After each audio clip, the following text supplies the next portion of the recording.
Bismillahirrahmanirrahim. Assalamualaikum warahmatullahi wabarakatuh.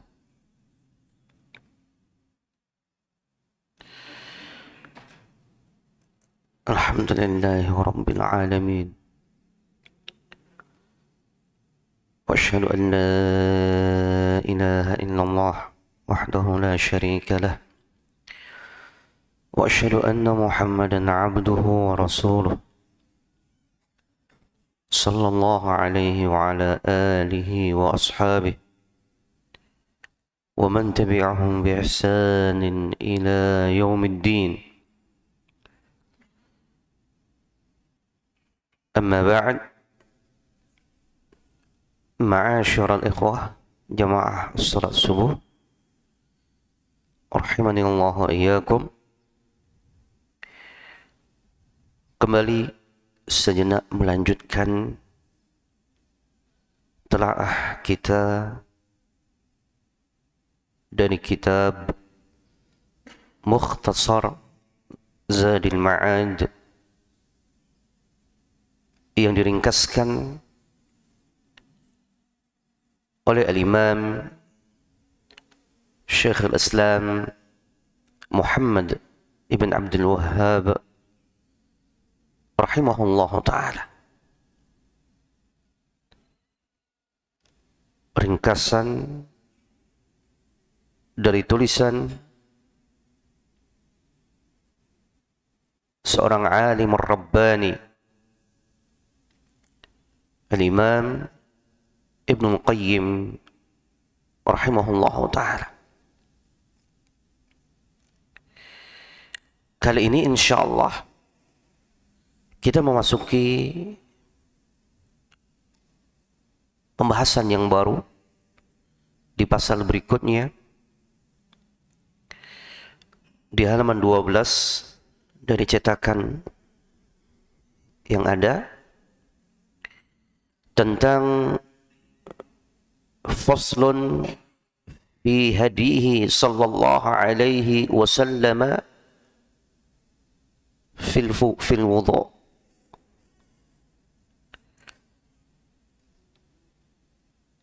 Perihal petunjuk Nabi sallallahu alaihi wa ala alihi wasallam fil wudu', dalam perkara wudu'. Dan permasalahan ini menjadi permasalahan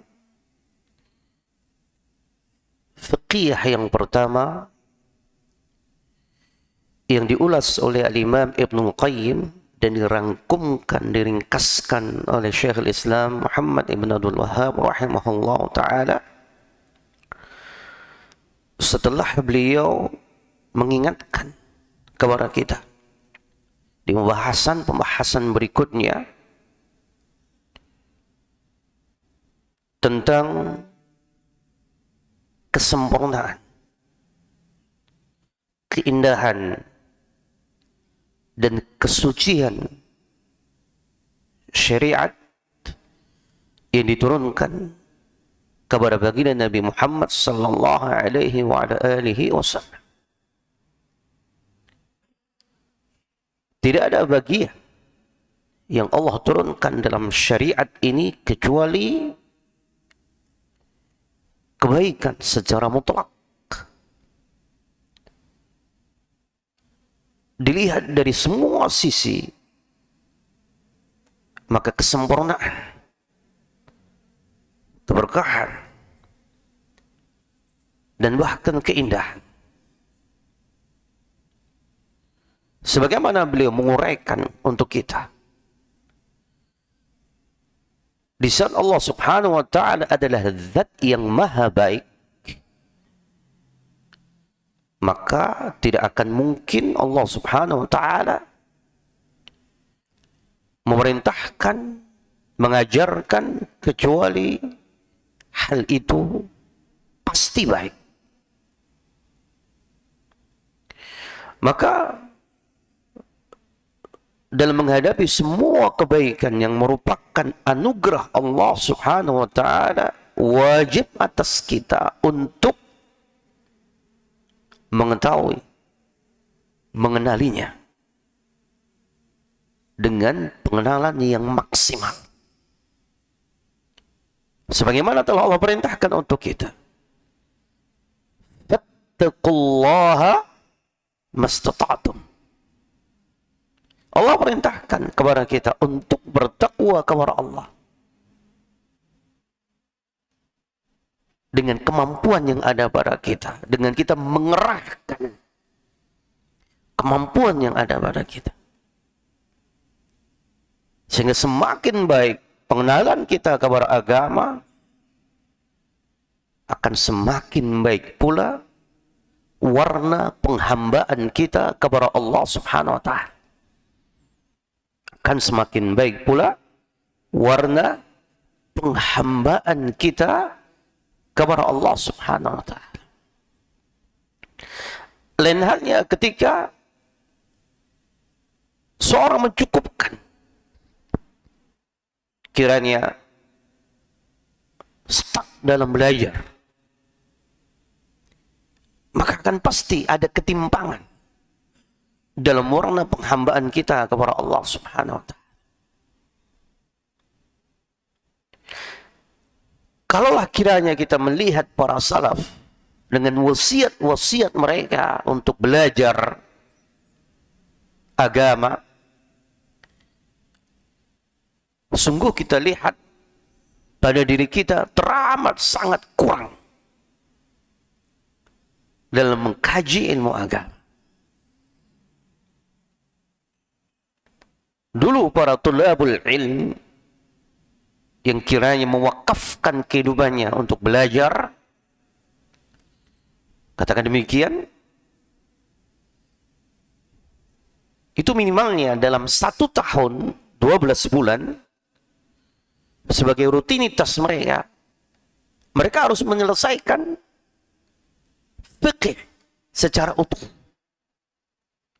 dari kitab at-taharah, katakan sampai kitab al-itq atau al-qadha, sesuai dengan urutan yang ada dalam kitab-kitab fikih, baik secara mukhtasarah dengan ringkasan ataupun dengan cara yang lainnya, tapi selalu menyelesaikan pemahaman kita dalam permasalahan fikih, menyelesaikan dari kitab at-taharah sampai katakan kitabul qadha 1 kali dalam setahun. Terlebih lagi ketika seorang ingin semakin meluaskan sehingga memiliki pondasi yang kokoh terhadap fikih, katakan dia memahami usul dari para ulama perihal fikih yang mereka ajarkan. Setiap ulama mereka memiliki usul. Bagaimana Al-Imam Ahmad rahimahullahu ta'ala memiliki usul dalam permasalahan fiqih, katakan dalam permasalahan al-usul, dengan konsep yang mereka wariskan untuk kita. Al-Imam Syafi'i rahimahullahu ta'ala memiliki usul. Al-Imam Malik memiliki usul dalam permasalahan fiqih, sehingga kita bisa melihat ada kalanya perbedaan yang ada pada mereka dengan cara yang bijak. Tidak hanya semakin luas cakrawala kita, tapi kita semakin mengetahui. Maka di sini poin yang pertama kali dalam pembahasan setelah beliau mengajak kita untuk bersemangat mengetahui petunjuk Nabi, beliau langsung masuk ke permasalahan yang kiranya kita tidak bisa melepaskan dalam setiap hari. Dan ini merupakan syarat bagi kita untuk bertaqarrub kepada Allah Subhanahu wa taala dalam ibadah mahdhah dari rukun Islam, yaitu berwudu. Berwudu.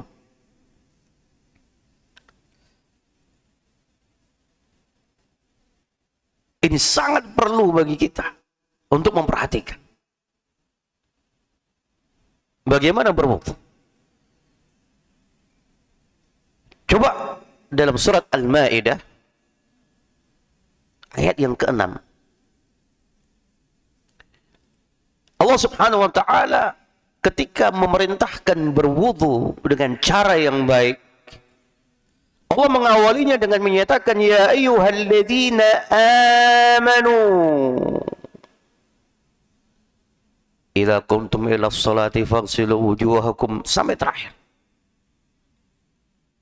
Sampai la'allakum tashkurun. Perhatikan.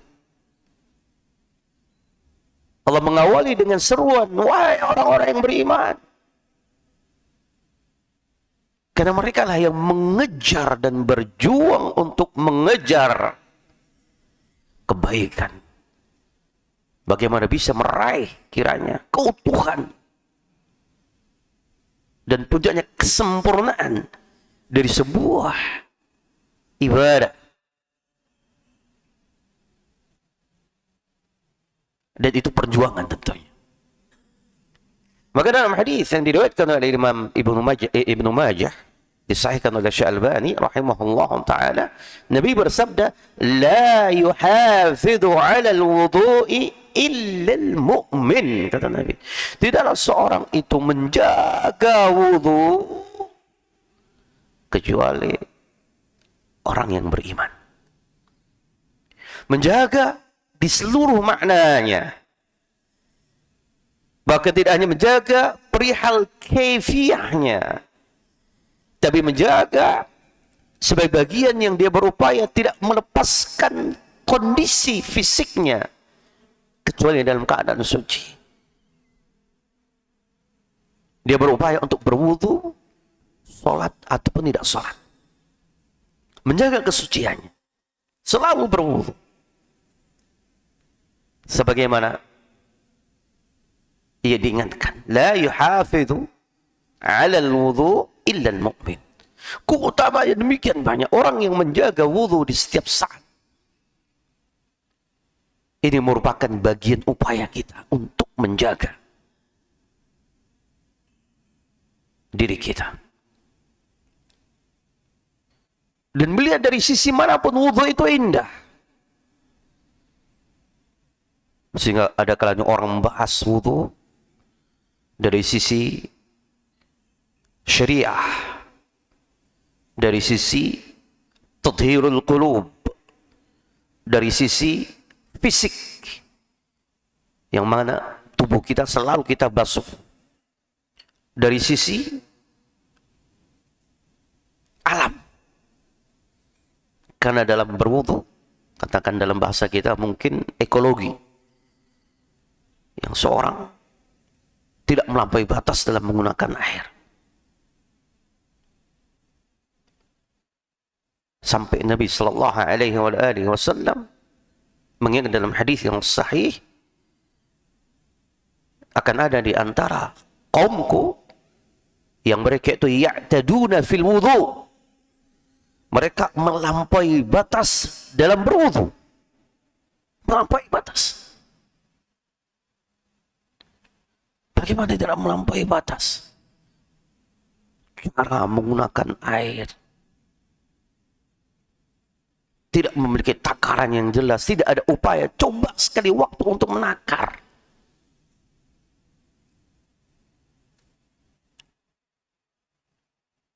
Dan coba mari kita simak apa yang beliau katakan. Beliau berkata, "Kana sallallahu alaihi wasallam yatawaddau li kulli salatin fi ghalibi ahyani."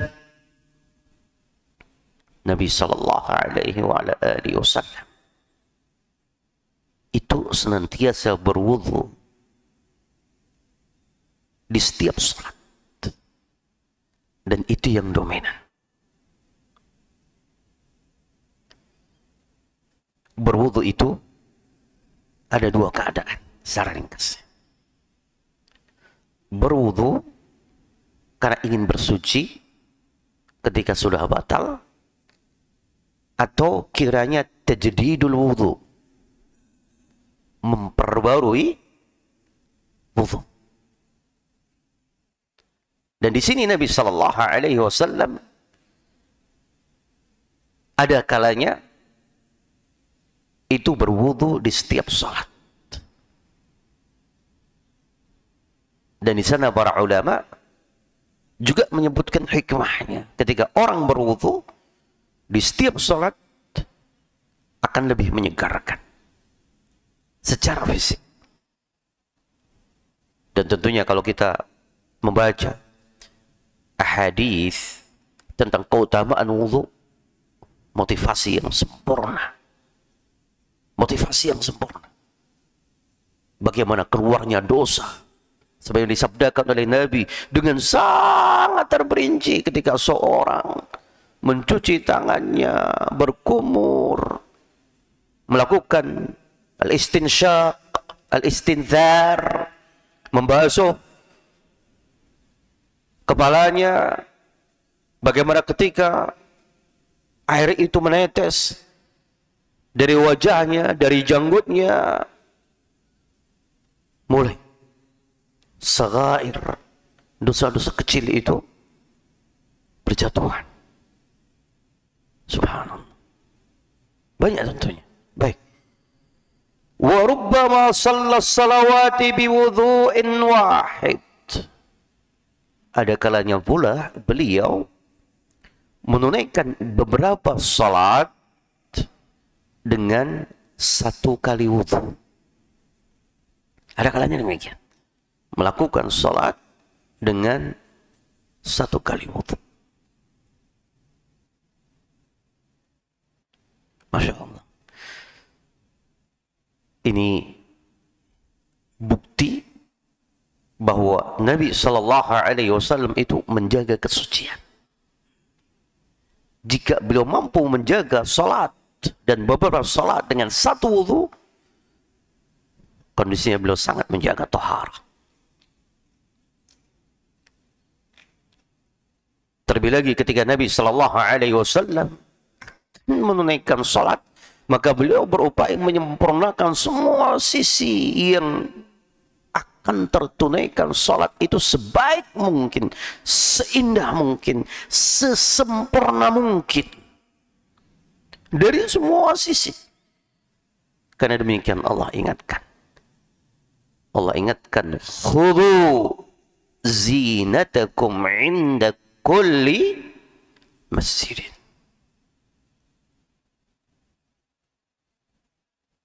Makanya jangan membedakan tempat. Kalau sholat di masjid, memakai pakaian yang sempurna. Pakai, katakan, jubah. Pakai parfum. Pakai kopiah, kata demikian. Demikian mulai di rumah. Antum gunakan kesempurnaan. Pakai tempat. Bersihnya tempat. Pakai parfum. Dan demikian pula menyempurnakan wudhu. Antum jaga.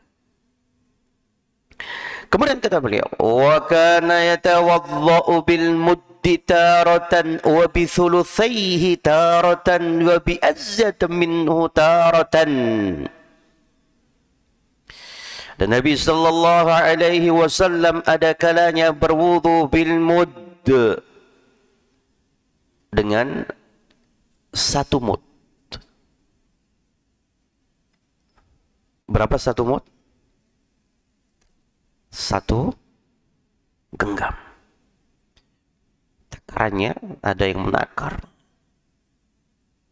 kurang lebih 600 hingga 700 mili. Kurang lebih demikian. 600 sampai 700 mili. Satu botol aqua yang tanggung itu paling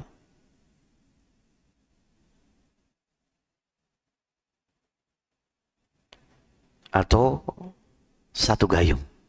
Katakan demikian. Satu gayung. Itu satu mud. Nah. Kalau kita mengkorelasikan antara apa yang disebutkan ini dengan apa yang diperingatkan oleh Nabi akan adanya umat Rasulullah Sallallahu Alaihi Wasallam yang melampaui batas dalam penggunaan air, tabdzir dalam menggunakan air, maka subhanallah, coba perhatikan pengajaran Nabi satu mud, tapi yang ada umatnya itu melebihkan daripada kadarnya, dan sifat melebihkan ini melampaui batas. Dia beribadah, berwudu adalah beribadah, ingin bersuci, tapi kaifiyahnya tidak ada kepedulian. Kaifiyah dari satu sisi, yaitu penggunaan air, dia mukhalafah. Bagaimana akan baik wudunya? Sah, iya. Tapi fadail, keutamaan yang kita dambakan, belumlah tentu kita dapatkan jika kita ada mukhalafah. Karena Nabi mengingatkan, man tawadda'a nahwa wudu'i hadza. Coba perhatikan hadis. Kita Nabi akan menyebutkan fadilah perihal wudu. Nabi mengawalinya dengan apa? Man tawadda'a, sesiapapun yang berwudu, nahwa wudu'i, seperti cara berwuduku. Nahwa wudu'i bukan hanya oh ini berkumur, oh ini sekali, 2 kali, 3 kali, oh ini dibasuh, oh ini diusap. Tapi juga permasalahan penggunaan air. Bahkan Nabi memperingatkan umatnya untuk jangan sampai melampaui batas. Walaupun kata Nabi, kita berada di pusat air, di tempat air, di depan sungai yang melimpah airnya. Bukan oh ini melimpah. Apa artinya kalau cuma satu mud? Ingat, kaifiyah itu tidak bisa dilepaskan dengan keadaan.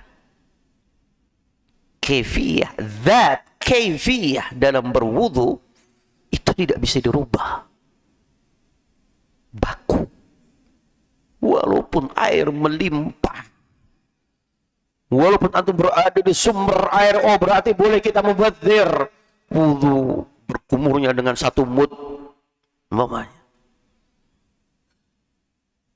Kan kadang-kadang kita berwudu, kalau Nabi berwudu dengan satu mud, iya kan? Kalau kita berkumur dengan satu mud, subhanallah.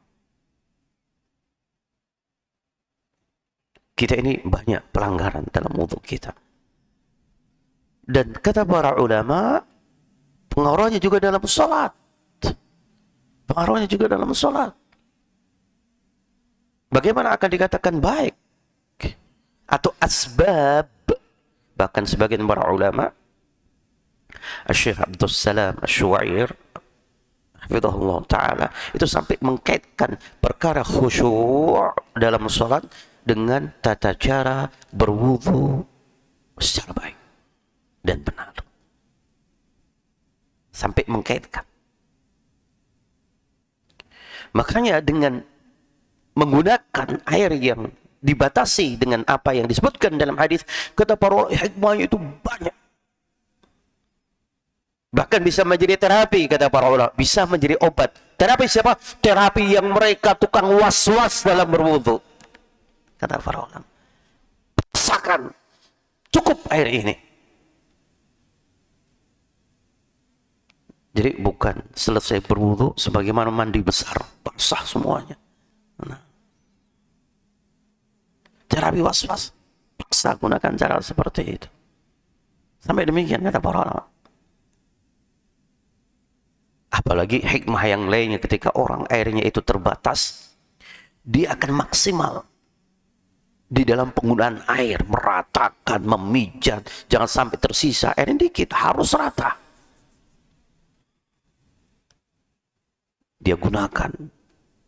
Disebutkan ketika airnya itu minim, kata para ulama, kita akan memperhatikan. Bukan hanya ratanya air, bahkan betul-betul sunnah-sunnah Nabi akan kita lakukan. Al-barajim, lipatan-lipatan, semuanya. Gunakan lagi. Apalagi ketika kita mempraktekkan wudu, meratan. Satu kali. Lebih lagi. Tapi kalau airnya besar, coba praktek yang sering kita lihat. Kalau airnya besar, kaki itu seperti main bola. Gerak kakinya saja. Nah, dia keluar. Mungkin sudah 1 ember. Hitungannya itu kayak tendangan. 1, 2, 3. Kadang-kadang ditambah lagi kurang mantap. Sebagian yang berwudu, Masya Allah, wudunya. Nah, dari depan ke belakang, lanjut lagi. Atau mungkin ada yang cuma 1 kali atau 3 kali menyentuh sebagiannya, tapi selesai itu nampak kurang mantapnya apa, dia guyurkan di bawah keran, kemudian baru lanjut basuh lagi. Bingung kadang-kadang kita mencampur adukkan ibadah dengan kezaliman. Allah musta'an. Wa taratan bithulutsaihi, sepertiga dari 1 mud. Berapa 1/4? Kalau tadi kita katakan 700 lah. 700 mili. Berarti kalau sepertiganya berapa? Kurang lebih ya 300 ya. 200 205. Kurang lebih demikian.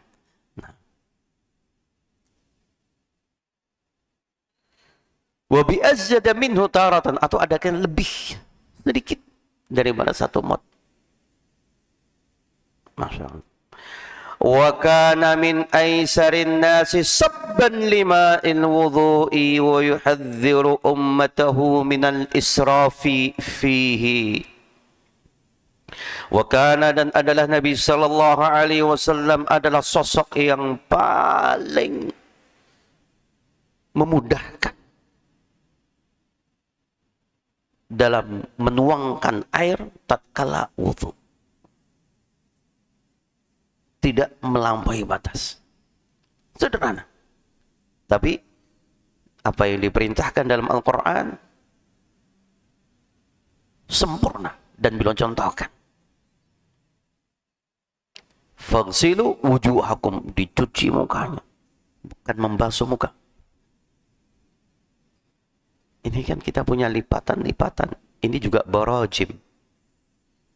Nah, kemudian batasan muka. Kemudian kita yuhallil lihyah, bawahnya. Walaupun sedikit, jika kita perhatikan cara penggunaannya, itu merata.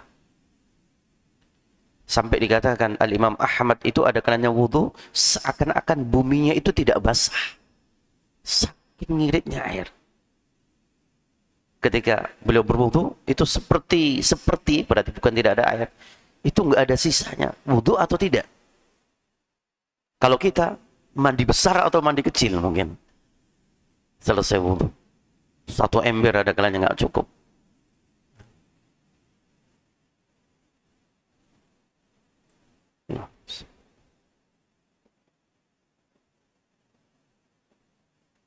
Berwudu diantaranya, kata Imam Syafi'i rahimahullah ta'ala, yang paling baik berwudu dengan air hujan. Diantaranya. Alasan beliau merupakan nikmat yang baru saja Allah turunkan. Nikmat, rahmat Allah. Yang belum tersentuh apapun. Kalau katakan bagi kita, alami, natural, langsung Allah turunkan, belum berkabung dengan apapun. Itu saat yang terbaik untuk berwudu. Makanya digunakan di antara terapinya, terapi sebagian penyakit itu hujan-hujanan. Jadi kalau antum ada di belakang rumah, tempat tertutup, lapang, keluar hujan. Sebagaimana Nabi ketika keluar langsung membuka apa? Kepalanya. Dan sebagai air yang paling bagus untuk berwudu. Allah turunkan air hujan itu liyutahhirakum bih, untuk mensucikan kalian. Wa yudhiba ankum rijya syaitan.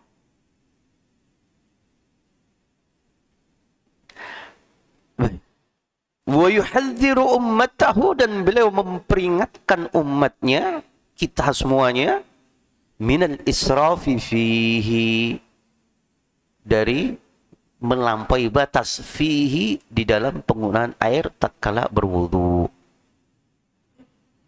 Jangan israf. Jangan israf.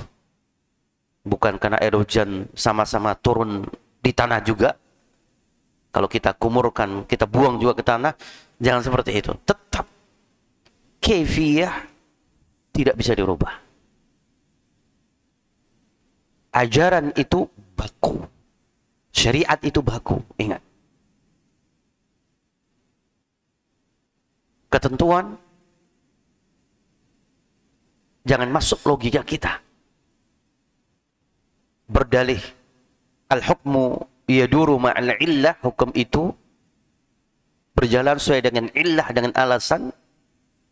Kemudian dia mengambil istidlal bahwa ketika air melimpah tidak mengapa, karena intinya ketika air itu minim apa di padang pasir, baru kita melakukan apa yang dicontohkan oleh Nabi. La, illahnya itu bukan seperti itu.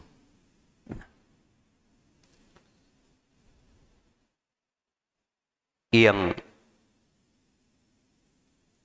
menyedihkan, kita yang bukan talibul ilm, tapi kita yang mengambil illah. Kita yang mencari illah. Kemudian kita lanjutkan, wasaha anhu annahu tawadda'a marratan wa marrataini wa thalathan wa thalatha wa fi ba'd al-a'dha'i marrataini wa ba'daha thalathan. Wasahih, dan telah absah, telah sah dari baginda Nabi sallallahu alaihi wasallam bahwa beliau itu berwudu marratan, sekali, atau dua kali, atau tiga kali. Tidak ada silang pendapat di kalangan para ulama yang paling afdal tiga kali. Tapi ada kondisi tertentu juga para ulama sebagai mereka membahas satu kali lebih afdal, sesuai dengan kondisi. Orang yang antrinya banyak,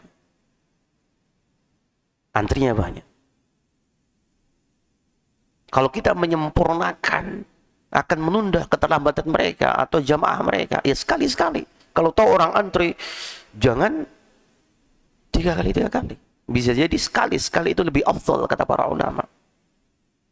Atau minimnya air.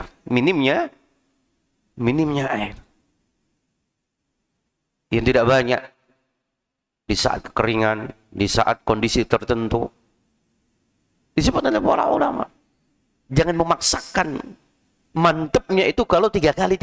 Nah, betul itu afdal di saat yang memang sewajarnya. Nabi memberikan pengajaran untuk kita bahwa segala sesuatu dikondisikan. Tentunya sesuai keadaan yang real, bukan dibuat-buat. Dan bukan berarti tidak boleh. Walaupun lapang, kemudian kita hanya sekali, sah.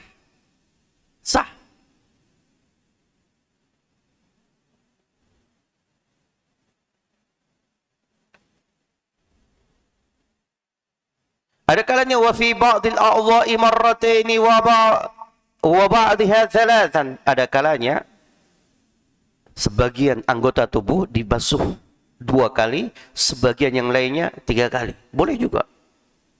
Airnya minim ini. Ini yang 3 kali hanya membasuh mukanya 3 kali. Wah, ini saya belum bisa. Kalau ini 1 botol aqua 3 kali saya belum bisa. Mungkin saya gunakan membasuh mukanya 3 kali, tangannya 2 kali, kakinya berapa? 1 kali, nggak apa-apa. Mampu 3 kali dengan air seperti ini, tidak mengapa. Atau 1 kali. Hikmahnya kalau 1 kali, bahkan kita bisa perhatian dengan bagian tubuh. Karena Nabi mengingatkan jangan sampai wailul lil a'qabi minan nar, jangan sampai terjadi pada kita, naudzubillah, ada bagian yang tidak terbasuh. Di bagian kaki, apalagi yang suka membasuh kaki itu bukan mencuci ya, bukan faghsilu, tapi hanya melempar, kadang-kadang cuma gini kaki ya. Apalagi kalau kita lihat anak-anak kita, kadang-kadang sedih kita lihat. Kalau kata orang, cara wudhu kita ini, anak-anak kita kayak apa dibilang kecebong, bukan kecebong, apa yang hewan yang kayak helikopter itu, apa namanya, kecil itu, apa, capung ya, kayak cabung cebok katanya. Udah selesai ya, kayak helikopter kan gitu, nggak boleh mengejar. Itu anak-anak kita. Mungkin alasan ingin irit air ya orang. Kalau bapaknya melebihi ya, Masya Allah, capung tenggelam. Allah musta'an. Kemudian kita lanjutkan.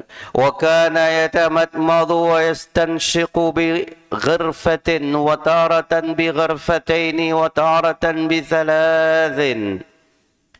وكان يصل بين المضمضة والاستنشاق وكان يستنشق باليمين وينتثر باليسرى.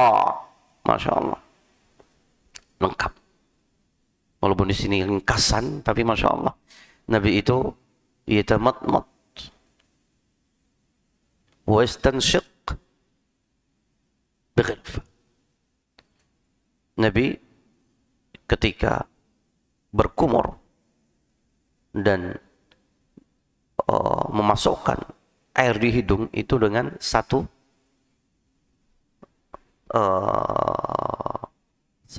seperti ini, satu bagian, bukan satu gayung ya. Nah, kalau kita bilang satu gayung baru sudah habis 700 liter. Ketika dikatakan seperti ini, itu bukan berarti penuh. Bahkan itu cara menghemat. Satu digunakan masuk di dalam dan sebagian digunakan untuk dimasukkan di mana? Di hidung. Langsung. Dan bukan membasahi mulut, ada kan cuma bukan, tapi berkumur. Yatamadmad. Yatamadmad. Dan yastanshik betul-betul. Sekali.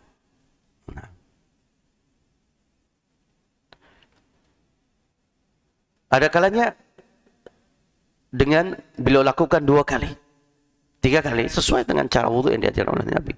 Wa kana yaslu bainal matmat wal istinshaq, dan adalah Nabi menggabungkan antara berkumur, sesuai tadi yang kami sampaikan, menghirup. Wa kana yastanshiqu bil yamin, ketika memasukkan itu dengan tangan kanan. Wastanthiru bil yusra, dan mengeluarkannya dengan tangan kiri. Seperti itu. Jadi ingat cara mengambilnya. Berkumur, kemudian keluarkan. Masya Allah. Itu cara. Dan identik, Masya Allah, tangan kiri itu untuk apa? Mengeluarkan. Masya Allah. bersih, untuk membersihkan. Nah, membersihkan bagian hidung. Makanya kalau membersihkan, kata-kata membersihkan itu kalau kita lihat dalam hadis banyak dicontohkan dengan tangan kiri. Nah, bersihkan hidung, bersiwak. Nah, siwak bukan tangan kanan, tangan kiri. Nah, bersihkan, keluarin siwak, langsung bersihin.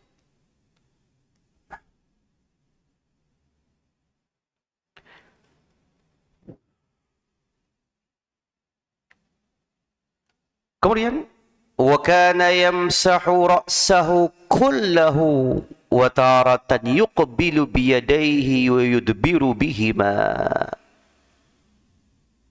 Wa kana yamsahu, dan adalah Nabi sallallahu alaihi wasallam mengusap ra'sahu, kepalanya, kullahu, semua bagian. Wa taratan yuqbilu biyadayhi wa yudbiru bihima. Caranya mengarahkan kedua tangannya biyadayhi ke arah belakang, kemudian dikembalikan ke arah depan. Nah, caranya seperti ini, ke bawah, kemudian dikembalikan lagi ke depan. Walam yasihha annahu iqtasara ala mashi ba'di ra'sihi al-battah. Secara spesifik tidak ada hadis yang menjelaskan perihal cukupnya membasuh hanya sebagian kepalanya saja. Dan ini tentunya pendapat beliau dan para ulama tentunya. Ada sebagian para ulama yang lainnya dari kalangan Syafi'iyah boleh sebagian, karena ba yang disebutkan itu mengisyaratkan, bisa mengisyaratkan untuk ba'diyah, sebagian, tidak mengharuskan. Khilaf di kalangan para ulama sesuai dengan usul kaidah yang mereka miliki, dan akhirnya kita pun berlapang dada jika memang para ulama yang bersilang pendapat adalah pada kapasitasnya. Dalilnya sama, ada kalanya tidak ada perbedaan, dalilnya sama. Tetapi mereka mencatatkan bahwa yang ada kalanya kurang dari sebagian, mereka hanya mengetahui ini sah, tapi tidak memahami mana yang afdal. Imam Syafi'i menyatakan sah, tapi para ulama menyatakan yang afdal tetap kullah. Tapi sah juga sebagian para ulama tentunya ketika hanya sebagian. Maka kalau kita lihat sebagian berwudu gimana basuhnya? Bagian depan. Karena ini ba'd, kata ini sebagian. Dan saya pribadi tentunya lebih memilih apa yang beliau sampaikan oleh Imam Ibnu Qayyim. Karena hadisnya memang demikian. Yuqbilu biyadaihi wa yudbiru bihima. Mengelilingkan, menggerakkan. Hadisnya sharih, hadisnya sharih.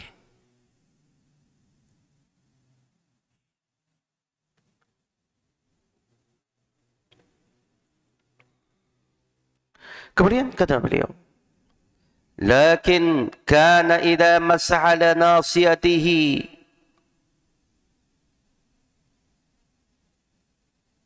kammala ala al-imamah. Ketika Nabi sallallahu alaihi wasallam membasuh nasiyah, itu apa namanya ini ya? Ubun-ubun ya. Nah, dan tatkala beliau memakai imamah, maka beliau sempurnakan. Ingat, imamah yang dipakai, yang menyulitkan untuk kita melepaskan ketika akan berwudu, maka tidak perlu dilepas. Tidak perlu dilepas. Dan beliau menyatakan tetap menyempurnakan imamah, pengusapan di atas, kemudian melakukan sebagaimana cara berwudu dalam pengusapan.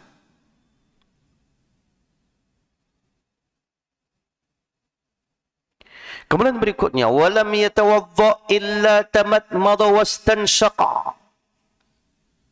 Tidaklah beliau pernah berwudu kecuali akan pasti beliau berkumur dan menghirup air di hidung. Khilaf memang di kalangan para ulama, ada yang menyatakan wajib, ada yang menyatakan sunnah. Ada yang menyatakan wajib, ada yang menyatakan sunnah. Yang menyatakan sunnah telah mencukupkan arkanul wudu itu sebagaimana dalam surat Al-Maidah ayat yang ke-6. Jadi cukup ketika air terbatas membasuh muka tanpa berkumur. Apalagi air terbatas semuanya. Air yang kalau kita berkumur habis semuanya. Sebagian. Baik, itu tentunya dalam permasalahan fiqhiyah. Saya yakin antum sudah belajar dan terus belajar. Terus belajar. Fiqh itu kajian yang Masya Allah menjadikan kita semakin bersemangat dan semakin bercakrawala dalam melihat perbedaan. Dan semakin hikmah tentunya.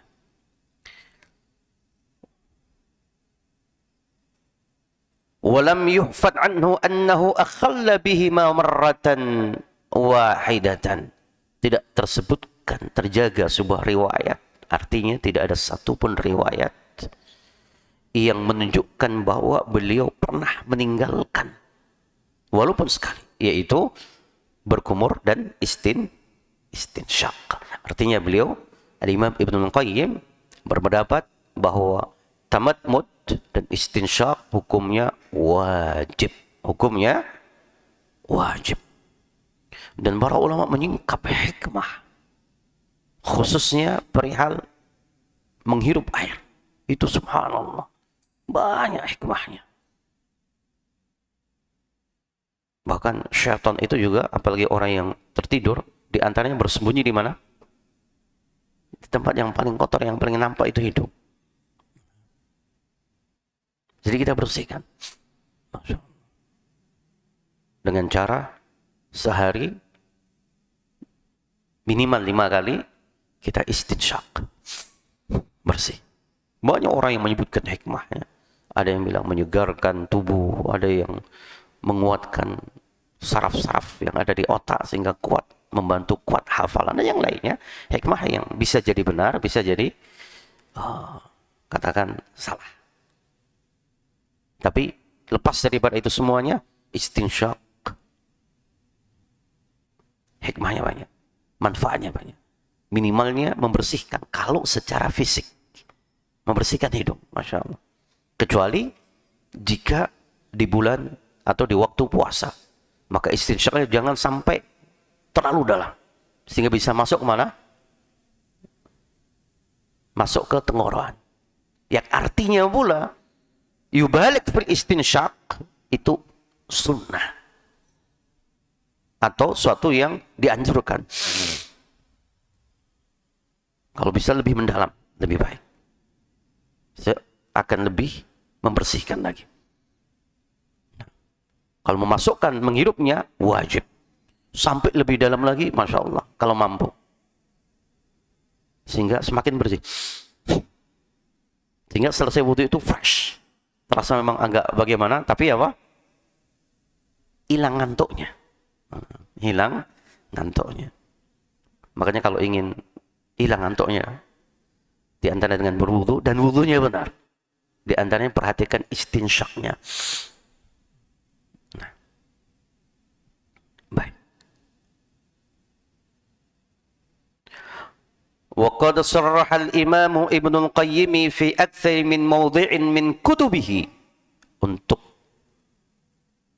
menjelaskan perihal wajibnya menghirup, maka Al-Imam Ibnu Qayyim itu menukilkan tidak hanya sekali, berulang kali dan cukup banyak dalam kitab-kitabnya perihal berkumur dan istinsyaq. Karena kadang-kala sebagian kita tidak berkumur, tapi membasahi mulut. Bukan boleh dikeluarkan. Ya. Beda kan? Ada yang apalagi yang mengejar. Ya tamat itu menggerakkan seadanya. Kalau airnya banyak penuh nggak bisa. Adanya disemprot saja tinggal. Tapi kalau airnya dikit dia paksakan. Dia ratakan, baru dibuang. Tapi kalau banyak nggak bisa. Bagaimana mau ya tamat? Itu juga hikmah ketika sedikit kita gunakan.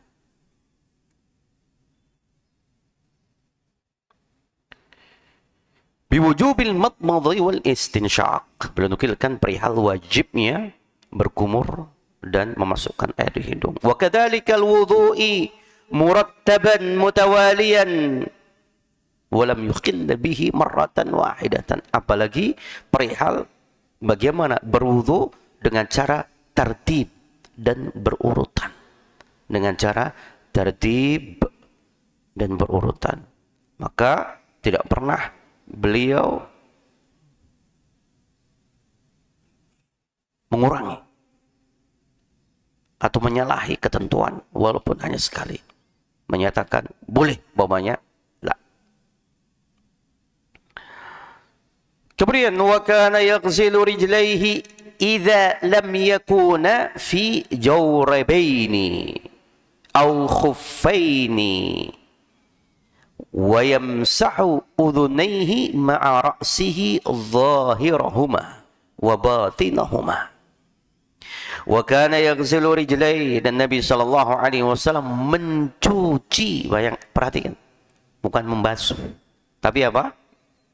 Mencuci rijlaihi, kedua kakinya. Idza lam yakuna fi jawrabaini, apabila kedua kakinya itu tidak berposisikan di dalam kaos kaki, maksudnya tidak memakai kaos kaki.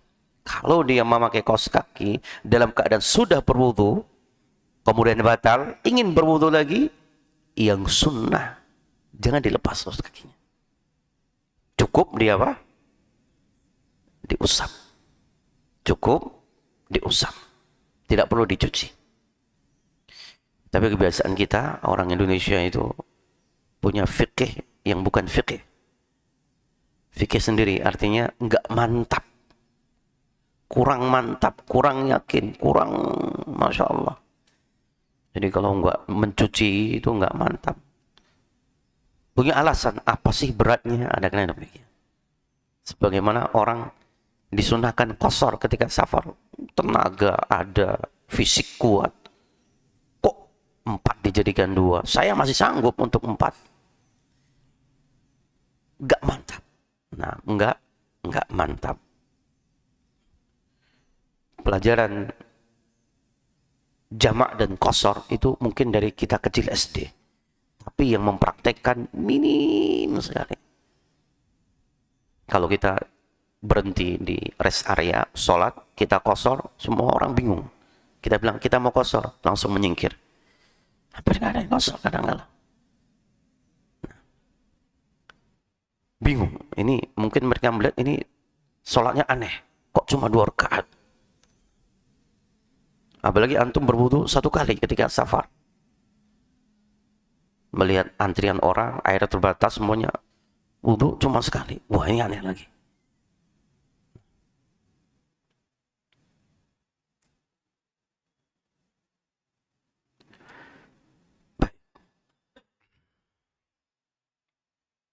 Au khuffaini, atau khuf. Kita orang Indonesia nggak ada yang pakai khuf ya. Kaos kaki tapi dari kulit. Dari kulit. Elastis. Itu orang Arab biasanya pakai khuf, kemudian pakai sepatu. Kaos kaki, khuf, sepatu. So.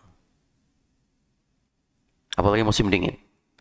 Kalau musim dingin seperti ini di Timur Tengah, itu mereka pakai seperti itu, pakai nggak melepaskan khuf, karena kalau dilepaskan dinginnya itu sampai menusuk, ada kalanya menyisakan warna-warna hitam yang kemudian menjadi luka, pada akhirnya keluar darah. Itu kalau musim dingin. Maka mereka selalu memakai kaos kaki. Dan indahnya agama kita, ada fiqh, hadis mengajarkan kepada kita bagaimana menghadapi cuaca atau musim dingin. Menghadapi cuaca atau musim dingin. Baik, demikian yang bisa kami sampaikan. Sedikit dari apa yang kita baca. Semoga menjadi pelajaran untuk kita. Dan kita bisa mengamalkan tata cara berwudu yang benar. Kadang-kala kita wudu 3 kali, tapi tidak, cara hitungnya tidak tahu saya sebagian. Terutama ketika kita menggunakan keran. Cara hitungnya bagaimana? Selesai sekali, kadang-kala benar ini 3 kali. Nggak mengapa. Kaki 1 kali. Dan memang prakteknya seperti itu saya lihat.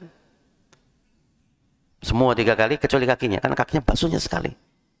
Gimana akan membedakan? Karena kerannya hidup terus. Makanya tidak ada salahnya untuk berwudu, keran nyalakan, matikan, basuh lengkap, sebagai mencuci tangan atau sebagai mencuci muka, sempurna. Gosok semua bagian-bagian barojimnya, cuci lagi. Kan 3 kali. Mencuci 3 kali, bukan mencuci sekali, basuhnya 3 kali. Kan sebenarnya gitu. Gosoknya sempurna sekali, kemudian sisanya kan gini.